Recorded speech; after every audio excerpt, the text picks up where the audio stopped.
compostagem, que é uma reciclagem da matéria orgânica presente na massa de resíduos sólidos urbanos. A compostagem, ela é um processo aeróbio, ou seja, tem a necessidade de oxigênio, né, para a gama de micro-organismos que vai se desenvolver nesse processo.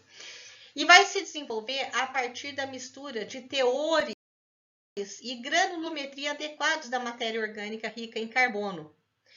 Qual é a matéria orgânica rica em carbono? Resto de poda, né? E também teor adequado de matéria orgânica rica em nitrogênio. Essa relação carbono-nitrogênio, ela é expressa por carbono-nitrogênio ou apenas CN. A matéria orgânica rica em nitrogênio pode ser exemplificada como esterco, restos ingestos de alimentos ou lodo de esgoto, né? E a gente tem essa mistura de teores adequados e granulometria adequada, né, de carbono e nitrogênio na presença de oxigênio atmosférico. Por isso é chamado de processo aeróbio. Ela pode ser basicamente dividida em dois estágios, que ainda pode ser detalhada em subfases distintas. A fase termófila, ou seja, uma fase em que há um aumento da temperatura e também variação de outros parâmetros que a gente vai falar nessa aula, e a fase mesófila, respectivamente termofílica e mesofílica. Por meio da formação de pilhas, leiras, as leiras de compostagem, as pilhas de compostagem, o composto é produzido a partir da degradação biológica da matéria orgânica e tem que estar na presença de oxigênio atmosférico. Os produtos gerados no processo dessa decomposição são composto, gás carbônico, calor, né, que a gente até tem que introduzir algum elemento externo para controlar a temperatura nos 55 graus Celsius, né, e água. A compostagem, ela reduz o peso e o volume da pilha de material que está sendo compostado. Preparar o composto de forma correta significa proporcionar aos micro-organismos que são responsáveis pela degradação condições favoráveis de desenvolvimento e reprodução, que a gente vai falar na aula de hoje, né? Então, a pilha de composto deve possuir resíduos orgânicos numa condição de carbono-nitrogênio boa, né? Relação CN boa, umidade boa e oxigênio em proporções adequadas. No início, após a execução das leiras de compostagem, com a dimensão apropriada das partículas e com tamanho apropriado, os micro-organismos participantes do processo irão desenvolver reações exotérmicas, exo para fora, calor para fora, né? Liberando calor. E por essa razão a designação como fase termófila, né? Então, o que acontece no início dessa fase? O pH da massa orgânica de resíduos sólidos, potencial hidrogeniônico, inicialmente ele é levemente ácido e ele vai sofrer um decréscimo no valor do pH. Por quê? Os micro-organismos, eles vão produzir o quê? Ácidos por meio de reações bioquímicas, né? E como a fase é termófila, há uma liberação de calor pela própria ação dos micro-organismos nesse ambiente, é essencial a introdução de um elemento de controle, que pode ser efetuado por meio do revolvimento diário, periódico dessas leiras, né? Porque eu não posso deixar passar dos 55 graus Celsius, porque após esse limite passa a ser danoso para os próprios micro-organismos, né? Que estão no interior fazendo essa degradação aeróbia, né? Além disso, quando a gente faz o revolvimento periódico das leiras, eu posso ter uma distribuição mais igualitária de oxigênio no interior das leiras. Por quê? Se você deixa com o peso próprio só das leiras, as camadas mais inferiores, elas vão estar com pouco oxigênio pelo próprio peso das leiras, né? Então, a quantidade de vazios vai ser menor. E isso pode levar a uma condição de ausência de oxigênio, uma condição anaeróbia. E aí vai formar uma comunidade de micro-organismos diferente, né? E não é isso que a gente quer. Mas a gente deixa chegar até 55 graus Celsius para haver a eliminação dos micro-organismos patogênicos, como a Escherichia coli, além de ervas daninhas, né? Então, vai ser nessa fase que vai ocorrer por causa do acréscimo de temperatura. No início da compostagem, é interessante que a gente tenha uma relação carbono-nitrogênio de 30% e a umidade por volta de 60%.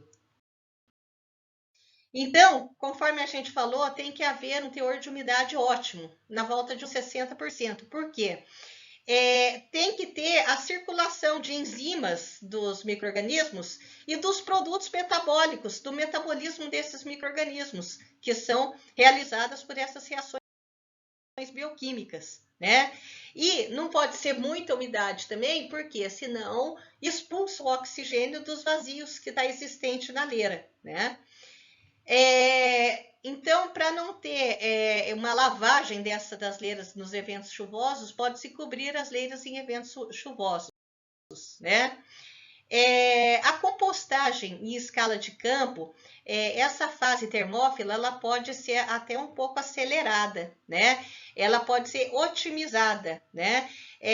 Com o revolvimento da leira, ou, por exemplo, com a leira com aeração estática forçada, né? Então, você coloca um tubo na base da leira e faz periodicamente a injeção de ar atmosférico com uma potência pré-determinada para que haja a intrusão de ar atmosférico na base da leira.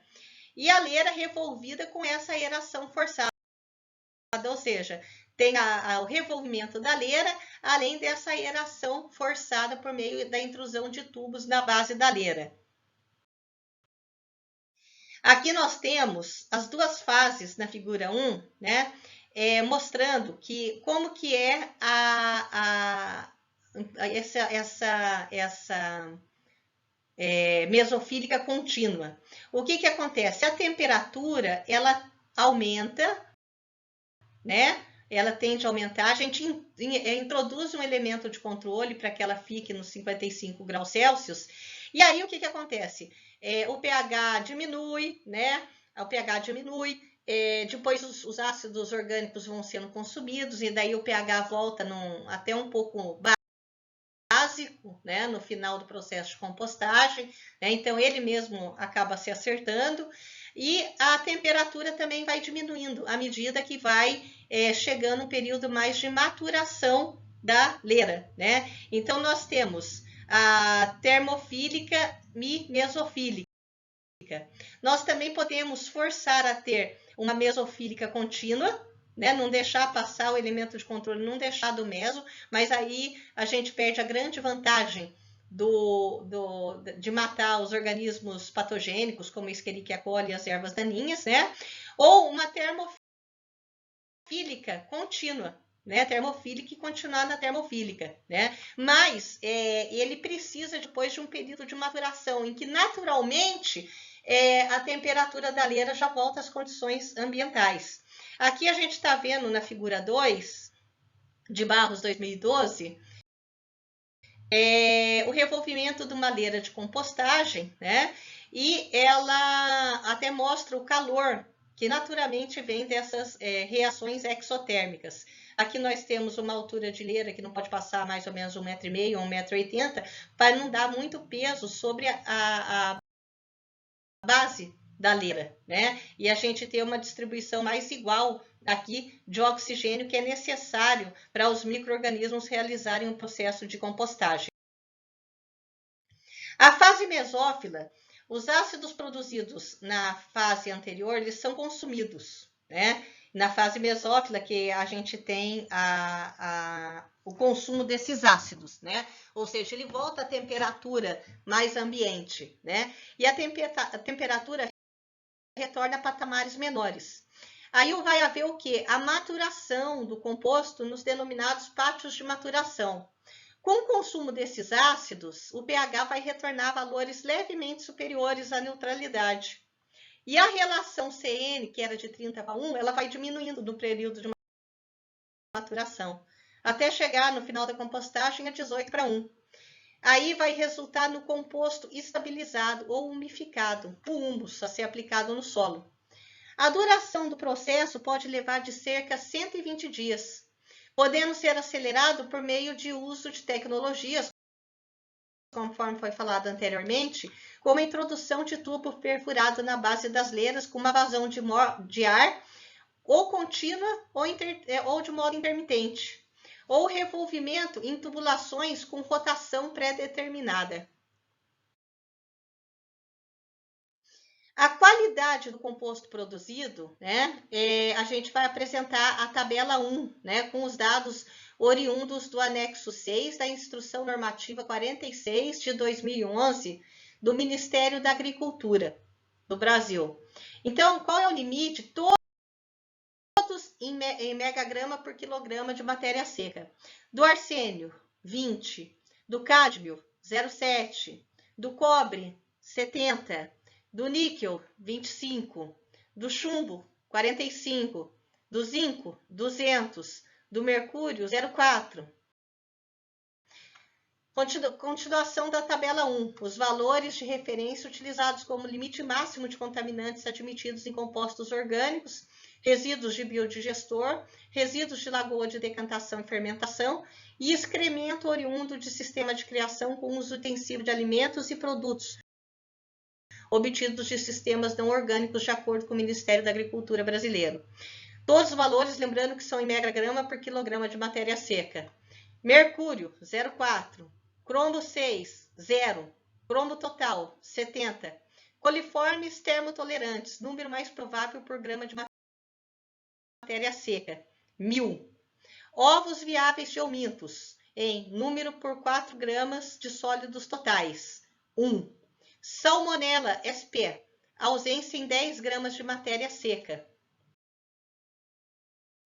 A legislação brasileira, de acordo com o compromisso empresarial para a reciclagem, determina que o fertilizante orgânico composto para ser comercializado deve apresentar as seguintes garantias: matéria orgânica mínimo de 40%, índice pH mínimo 6, teor de nitrogênio 1% e relação carbono-nitrogênio 18:1. Não deve conter patogênicos e metais pesados acima dos limites toleráveis, conforme a gente viu no slide anterior. O artigo 1º da Instrução Normativa número 25 de 2009 do Ministério da Agricultura, ele dá a definição de composto de lixo, que são dos resíduos sólidos, né? E também do verme composto, que é aquela compostagem em que são utilizadas, né, minhocas para aeração e para melhorar esse metabolismo que há, né, essas reações bioquímicas que existem em função do metabolismo dos micro-organismos. O verme composto é o produto que resulta do processo da digestão pelas minhocas da matéria orgânica oriunda de restos vegetais, estercos e outros resíduos orgânicos, em atendimento aos parâmetros estabelecidos na mesma instrução normativa e aos limites máximos instituídos para os contaminantes. Composto de lixo, que são os resíduos sólidos. Produto que se obtém por meio da separação da parcela orgânica dos resíduos sólidos domiciliares e sua subsequente compostagem, resultando em produto de uso seguro na agricultura e em atendimento aos parâmetros estabelecidos na mesma instrução normativa, que é a 25 de 2009, e aos limites máximos estabelecidos para contaminantes. É importante evitar a presença de partículas grosseiras, de caco de vidro, de louça, pedaço de plástico, pedrinha e outros contaminantes que podem ser removidos com uma boa catação e um peneiramento final de produto acabado, né? Também a gente tem que acertar na granulometria da compostagem. Ele tem que ter o tamanho para que haja uma área superficial adequada ao ataque dos micro-organismos, mas também não tão pequena a ponto de ter uma área superficial tão grande que decaia tanto o pH, seja muito rápida aquela fase termófila. O RSU, o resíduo sólido urbano, ele pode conter metais pesados, tóxicos para as plantas e para quem delas se alimentar. Então, por exemplo, esses metais pesados são encontrados frequentemente em materiais coloridos presentes na massa de resíduo sólido urbano, como revistas, etiquetas, borrachas, plásticos, tecido, entre outros. A hora que a gente adota o sistema de coleta seletiva no resíduo sólido urbano seco e a fração úmida deles, né? Neste último recipiente estão incluídos o quê? Na fração úmida, restos de cozinha, né? E se há essa coleta seletiva, não vai ser detectada uma quantidade significativa de metais pesados. Aí a importância da coleta seletiva. E essas são as referências bibliográficas para a aula de hoje. Muito obrigado.